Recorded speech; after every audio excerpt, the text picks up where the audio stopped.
Գյուրջան Կասկադ, ցանկացած համեմատություն մեր օգտին է։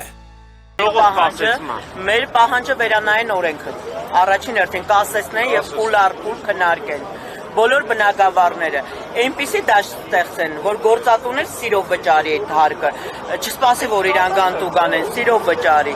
և ավելի հաճույքով մենք վճարենք, քան մեզ պարտադրենք։ Պետք է ստեղծեն այդպիսի դաշտ, որ բոլորս էլ հաճույքով աշխատենք, ծաղկենք ու ոչ թե մտածենք, բայ այսօր հարկային եկավ։ Մեր ամբողջ ժամանակը մենք տրամադրում ենք հարկայինին, բնականաբար ծաղկելու տեղեր չկա երկրում։ Ամեն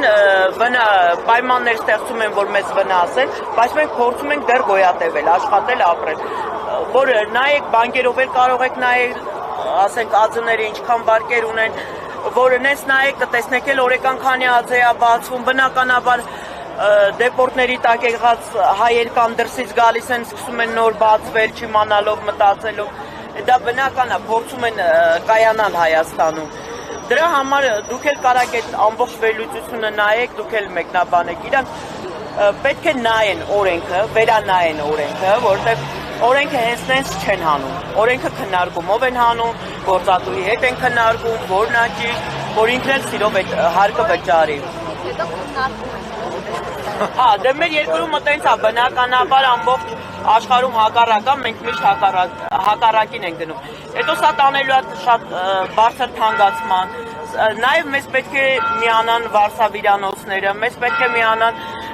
ռեստորանները, որը թանկացել է, բոլոր բնակավարում է թանկացել։